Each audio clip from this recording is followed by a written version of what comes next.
Are you struggling to enjoy new things? You used to love 808s that clipped your sound system. Now you just find them kind of grating. Did you recently see a group of teenagers out having fun and think to yourself, what a nuisance? Did a 14-year-old on the internet tell you it was time for jazz? You may be suffering from old head disease. Old heads. We all know a few. Just hating on anything new. Music used to be so much better before. Movies were so much better before. And no matter how old you are, you've probably had at least one opinion that could fall into the old head category. I think the biggest question is it the old heads who have lost touch? Or is it society? Is it actually bad to be an old head? Or is it a good thing to challenge where we're at and the quality of stuff we're putting out? Is it something that just happens when you get old? Like graying hair just for like out of touch opinions? Is it an atrophy of your ability to enjoy new things and appreciate the human experience? Or is it just a necessary part of growing up? Should we learn what we like and explore those things deeper? Or should we always be seeking out new things and new experiences? And if you don't want to be an old head, can you avoid it? Or is it just inevitable? Does being an old head even have an age? Let's jump into all this. I'm going to mostly keep it to music because that's what I know about the most. But we might expand a little bit. Let's see how I'm feeling. Is it us or is it them? I've been having a lot of conversations with my friends about music not hitting the same. Personally, I love new music and I think I always will. I love finding new genres. I love finding new stuff to check out, new artists, and I am a very active new music listener. But even for me, as someone who listens to tons of new music every week, music will never hit me quite like it did when I was 16. That was when I got albums like Frank Ocean's Channel Orange, The Weeknd's Trilogy, Miguel's Kaleidoscope Dream, Drake's Take Care. These are albums that shape me, like personally and just like in my own career. And you know, it's hard to recapture that kind of energy. I can remember how each of these projects made me feel the first time I listened to them. And to be honest, that's not a feeling I get very often anymore. And I know it's not just me. And I do think a big part of that is how the album cycle has changed. If we're gonna think about albums, we're gonna need to start from the beginning of time, the vinyl era. Albums as we know it were born out of necessity. Vinyl was the main form of music, and our concept of an album's length and the number of tracks it's supposed to have is all built around what the technology could handle at the time. A 12-inch vinyl could hold up to about 22 minutes on each side, which meant that a 45-minute album became our expectation as a society. Artists had to fill those 45 minutes with the best that they had. Having a dud or a flop or a skip on your album hurt a lot more back then because the listener had to like physically get up and move the needle to skip that song. When the CD was first released in 1982, it could hold about 74 minutes of music, which is about like almost twice what the vinyl could, but not all the way there. But most albums in the 80s retained that 40 to 50 minute length. Thriller, Michael Jackson's album, is 42 minutes. Madonna's Like a Virgin is 43. Prince's Purple Rain is 44 minutes. The listener at this time, whether they knew it or not, was starting to form an expectation that an album was about 40 to 50 minutes long. And it was affecting the process in the studio for the musicians too. They knew they were going to have to turn in something that was anywhere from like 40 to 50 minutes. And when someone was setting out to create an album, the albums that they were looking to as inspiration, like the ones that had just came before on vinyl, were also all about 40 to 50 minutes. And artists were conditioned to consider things like intros and the order of the track list and the pacing of it all. What's the intro gonna be? What's the bonus track I'm gonna put on the end? I need a beat, I need a producer. Who gonna be on the hook? Man, what did you done? Right? These are all things that were born out of just the way music was made. And it all came crashing down with the digital boom. The 2000s marked a kind of awkward transitional period for the way we were consuming music. At the beginning of the decade, the physical CD sale was still the number one way to go. But by the end of the decade, they were being phased out and replaced with a digital release. But because artists still had to manufacture millions of CDs, they were tied to the restrictive timeline of that process. They had to finish the album, turn it in, and wait weeks, if not months, before it was finally going to be able to hit stores. So this set period of time between finishing and releasing the music was the natural fit for the album rollout. This is when artists would do these long-form magazine interviews and TV appearances and talk in length about songs that we as fans probably weren't going to be able to hear for a couple weeks, if not months. I was a big fan of younger artists at this time like Drake, J. Cole, and Frank Ocean. Instead of hearing snippets online of like what the songs were going to be, maybe like recorded at a club and put on Instagram, someone's story, whatever, like we actually just had to read about them. My geriatric ass was sitting there and reading about what those songs was gonna sound like, and just like closing my eyes and visualizing, like, damn, that sounds cool, you know? I vividly remember reading about Drake's Tuscan Leather before I got to hear Nothing Was the Same, and they described it as this like big cocaine Tom Ford cologne sounding intro, 6 minutes, beat switches, all this. I was like, damn, I'm excited for that, right? So I had to visualize that in my head before I ever got to hear it. And I do think that leads to a form of anticipation and attachment that you might not get today.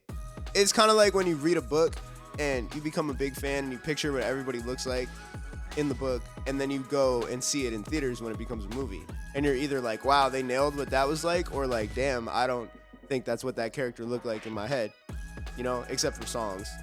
This era ended to me when Kanye released Yeezus. He was clearly still tweaking and editing the album in the weeks leading up to release. There wasn't even a traditional album cover, which in 2016 in an interview he said was the point. The whole concept for the Yeezus album is that we're not going to be using CDs in the future, and since this is the last time we're going to see it, this is an open casket for the CD. This might just be a great story to add on after, but it's pretty cool to think about it that way. From this point on forward, artists switched towards a more digital focused release. Because of this, the timeline that they needed to hand the music in was a lot more relaxed.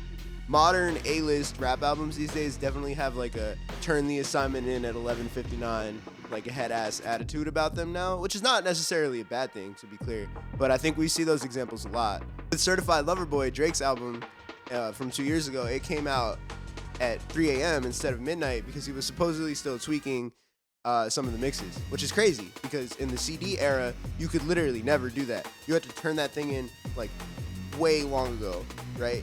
And then you're also not able to update what it sounds like, so you would have to sit there and just like really try to nail it. Where like when Astroworld came out, like everyone was laughing about the Nav verse being like too quiet, they could just go and change that file, right? Like that's not something that was possible until this digital era. So artists had to turn that stuff in months before that and then go and promote it. And that's, I think, the experience that listeners, like older listeners, are missing, is like sitting there and like getting that interview and being like, oh, yo, did you read that XXL interview? Did you like see him on Jay Leno or whatever? I don't know. Like, it's like these kinds of things are gone and they're replaced with something new. I mean, now we get like surprise drops sometimes where an artist will announce on Monday they're dropping and then it'll come out on Friday. Or even like with Honestly Nevermind, like Drake said it was coming out the day of and then it dropped. Or like Lemonade, of course, is the #1 example of that. So there's tons of ways that artists can just like throw stuff out a lot faster, and then you don't feel like you have that anticipation. Instead, it's replaced with this feeling of surprise, which is also cool and I think can also make something really memorable. But it's going to depend on what the album sounds like and who the artist is, because you need to be a certain level to pull off that surprise, right? Like only really like I think A-listers can command the attention of like, whoa, he's dropping out of nowhere. Like if you're like a solidly like B-list rapper, like I don't think that's like a great idea, right? Like, you know, you're not gonna drum up the same kind of anticipation. But for people who grew up relishing that rollout period, I know they're probably wondering like, what happened to the game I love, right? Like this is a big part of their enjoyment. And I think that the rollout has kind of been replaced by the era. It's like an evolution of that, right? So we see people talk about the era when it comes to Taylor Swift or like the Eras tour. Some artists are really good at like marking where each project has like a set era. Maybe it's in their appearance, or it's in the way the music sounds, or it's in the way that they're communicating or rolling it out. You know, some artists will kind of like play a character. There's a lot of different ways you can kind of mark an era, but because it's not tied to that strict rollout time period, it can look a whole bunch of different ways depending on what artist you're following. Like Drake has had a ton of different eras, right? There's like the, you know, like the Drake the Type of Dude, like soft boy meme stuff from like early in his career, to like the Italian mob boss Drake that we get sometimes now. We got like British Drake, we got Caribbean Drake, we got a ton of different Drakes, right? So it's just like we kind of can remember where we were based on like what Drake was like in that time period, and I think he's probably one of the best examples of that, him and Taylor. So that kind of thing is different from the like concrete album rollout. It just looks a little different, and if you're used to that, it might be a little bit alienating. I also think that the death of monoculture has kind of reduced the impact of like the big album, right? Like we all have artists that we listen to, and some of them have millions of monthly listeners. But if I go to a party, right, like I might not expect anyone there to listen to the same artist as me. And I definitely wouldn't expect everybody to, right? Whereas in the early 2010s even, like if Drake dropped an album, if Taylor Swift dropped an album, if a song was big on the radio, like everybody kind of knew it, right? Artists can have their whole successful career now and not need to be talking to everybody on social media anymore. You can kind of like niche yourself in, which is great for artists to an extent. But for people who are looking to like celebrate that big monoculture, that moment, that thing that's like, oh, yo, what's the song of the summer? Like, what's the song we're all gonna remember? Like, honestly, like, you can go to 4 different parties in one summer night and hear 4 different songs that are like the song of the summer in just like different pockets, right? Like, we don't have that like one big thing anymore because it's all so big that we don't need that.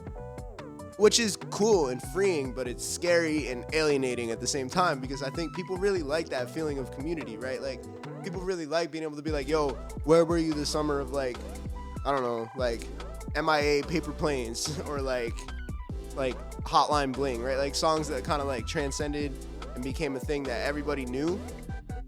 That still happens to an extent, but at the same time, like, it's harder and harder every year to think about like what that song is.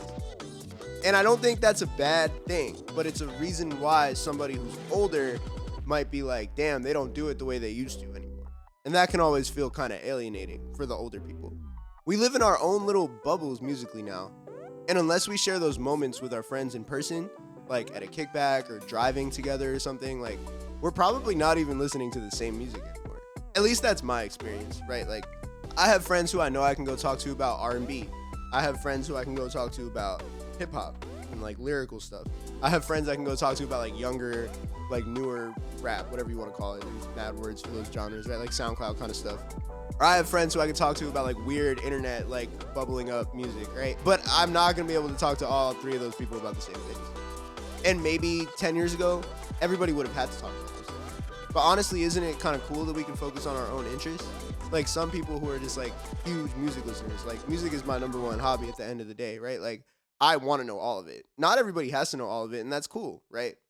And we talked about this album rollout, this big album concept, and the fact that there's so many little niches now that we don't all hear the same albums. But I also think the importance of the album has changed a little bit. And some may consider this a point towards the old head category. They might have a point about this one. Mainstream artists are mostly focused on like singles doing well and getting those playlist ads.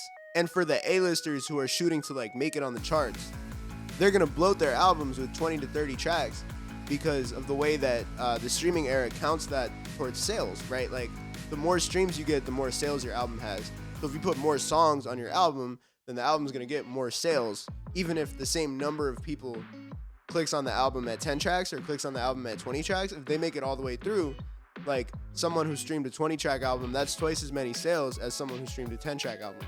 So artists who are competing and jockeying for that like number 1 spot or even just a chart, you know, in the top 5 or top 10, they're gonna bloat their stuff out because they know that it'll give them a better chance. And this isn't a problem that's unique to hip hop. I've spent a lot of time talking about hip hop. That's not really like the goal of this video. It's music in general, right? Country artists do this all the time. Like look at Morgan Wallen. Morgan Wallen dropped a 36-track album that's been like clogging up the charts all year because he wanted to get a lot of sales. Country music is a big seller now. So going back to the vinyl days, artists had to care a lot about sequencing, track listing, and not wasting a second of music so that people didn't want to get up and move that needle. Now that it's all digital, artists will bloat their albums to get higher sales.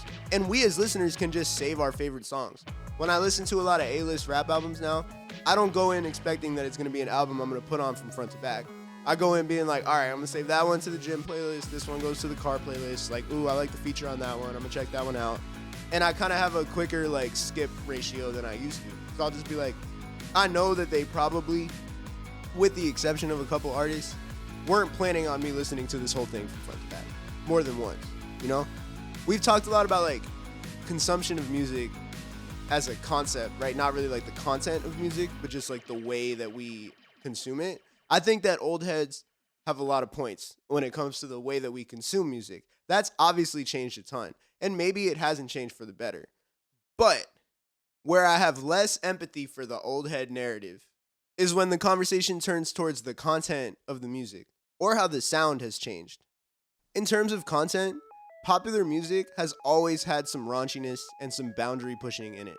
I've seen a lot of people, mostly older people, complaining about female rap, which has really risen in popularity in the past couple years, just talking about how raunchy it is. Sexy Red and Ice Spice have been like really big targets recently. Lil' Kim, though, in 2003, was rapping about how she could make a Sprite can disappear in her mouth. And in 2005, Trina was talking about how her man was allowed to hit it any way that he wanted. And this is without getting into like what older rock bands are talking about. They used to talk about some crazy A-list movies. It would be everywhere the kids were. Dads would play it for their kids and be like, ooh, check out this guitar, right? But the things the artists were talking about, maybe the kids couldn't understand it, but some of that stuff was crazy. Women rapping about sex is not a new thing. And it's not a sign of the decline of society or whatever the internet is going to tell you. Men have been graphically describing sex in their raps since forever. It is what it is. If you don't want to listen to it, there are so many alternatives. But don't act like that hasn't always been a part of the content of mainstream hip-hop, at least in the last 30 years. Even in top 40 crossover rap hits. It's true that stuff like Pound Town or Throat Baby might be a little bit more graphic and creative in the way that they describe things. But that's honestly just because everybody has already described that stuff in a straightforward way. So if artists want to get attention, they kind of have to come up with a new way to say something, right? That's not just a sex concept. That's in any topic, right? It's okay, I need to find a way, if I want to push boundaries, to talk about this thing in a way that nobody's talked about it before. So by calling it Pound Town or Throat Baby, you're really just finding a new way to talk about things that people have been talking about in music forever. And I want to keep this mostly centered around music, but it's really hard in the old head conversation to leave it there and not dig further into why people get pushed towards this old head attitude. I think many people as they age, and I've seen this personally, get slowly pushed towards the right on a lot of issues, socially and politically. One of the easiest selling points on the internet is nostalgia. Nostalgia is such a powerful concept and such a powerful tool because it tugs at your heartstrings in a way that just a lot of stuff just doesn't do, right? And you can take the power of nostalgia and flip it in this negative way where it's things were so much better before. Things were way better back then when you were a happy little kid. You were so happy, you little child. And now you're an adult and you have to pay bills, and Sexy Red wants to take you to Pound Town, and that makes you uncomfortable. And it's really just taking the power of nostalgia and flipping it in a way that's very enthralling, but it digs people in and it pushes them towards this reactionary conservative attitude of oh, anything that changes from here on out is trash. Only the way that I liked it as a kid is the only way it can be. And social media has such a big fact-checking problem that people can kind of do that about anything. People can say that things were worse before, but not have it be statistically true. That's less of a music concept, so I'm probably not going to go too far into that. But it is a real problem. So what if you don't want to be an old head? How do you keep your ears fresh? One thing that works for me personally is I have a playlist that I update every week with 15 new songs. And having to do that means I have to listen to a lot of new music and save it and remember what I liked and remember what I didn't like. A lot of streaming platforms are very passive. You can listen to stuff on Discover Weekly and just not look at what you're listening to. You might like something and not even save it.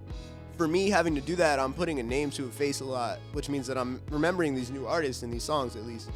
But even though I just talked about why DSPs are kind of bad for remembering stuff, they're also great for finding new stuff, right?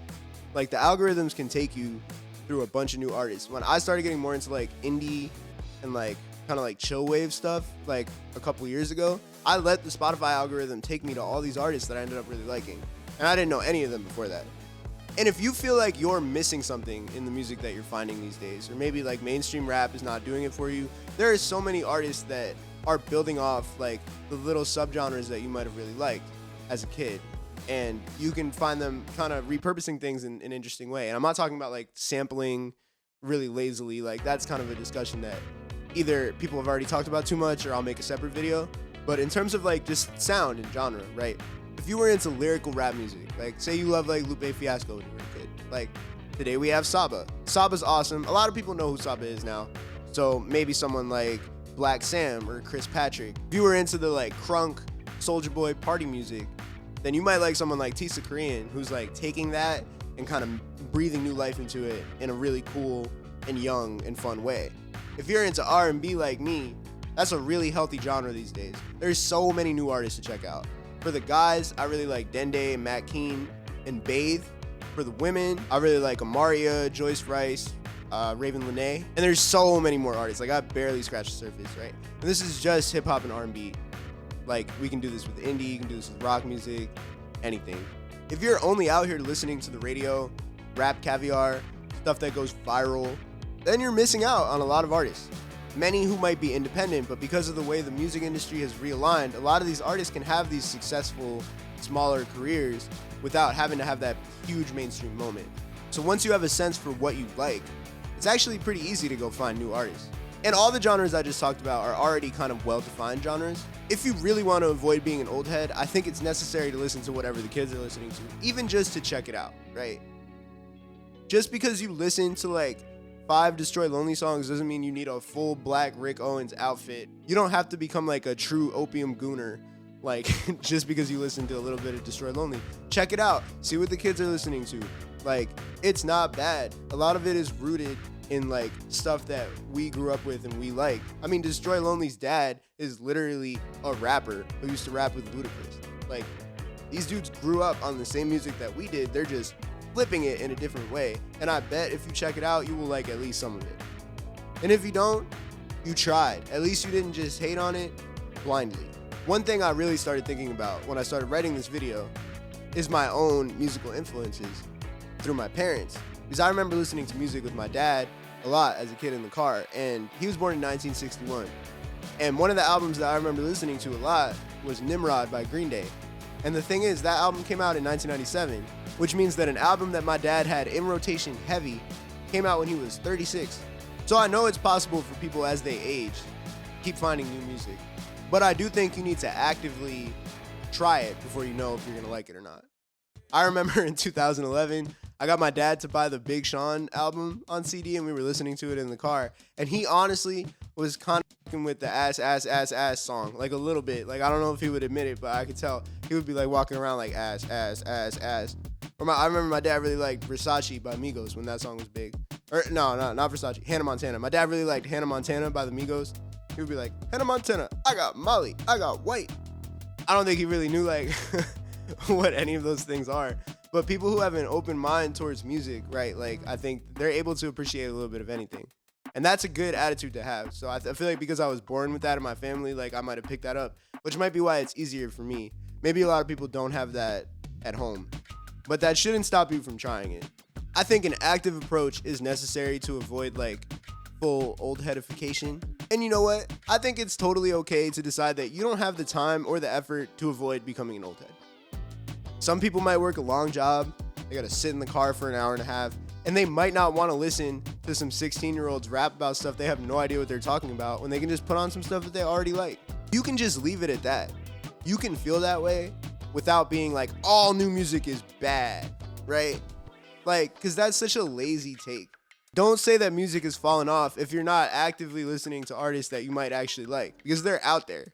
I think complaints about the way that we consume music are super valid. But it's not like finding music was always super easy in the 2000s either. I took my like Windows XP computer to places I would not go with a gun to find some zip files when I was in high school. Things changed. And you know what? The old heads might be right. They might not have changed for the better. But that doesn't mean there still isn't some good stuff out there. So if it were up to me, I would fight back against those old head tendencies. I would adapt. Find new artists. Support them. Buy their merch. Stream them. Go to their shows. Follow them on Instagram. Hype them up in the DMs, bro. They read that. They honestly all read that, and it makes their day. But everyone has a choice. So if you're going to succumb to those old head tendencies, I don't really blame you. We all have priorities. To answer some of the questions I started with in the beginning. Do I think it's natural to become an old head? A little bit. Is there an age level for it? Not really. I think you can be an old head at 20. Do I think it's good to question some of the things about our current society and media we produce? Absolutely. I think that criticism is great. But For criticism to be accurate, you need to actually be engaging with the things that you're criticizing. Otherwise, you're just talking to talk, bro. Like, and a lot of people do that nowadays. But don't let that be you. There's enough people talking to talk. Well, this feels like a cell phone. I'm holding a Shure SM7B into a camera with a ring light telling you not to talk just to talk. That feels wrong, but whatever. So it's natural, but it is avoidable. It's not the worst thing in the world, but I think you'll live a better life if you do avoid it. I know for me, I know where my priorities are, so I'm going to keep finding good music until my hearing is gone. And then I'll probably just like hug a subwoofer so I can feel the 808s and then just read the lyrics on Genius if I ever go deaf. Because you won't ever be able to stop me, bro.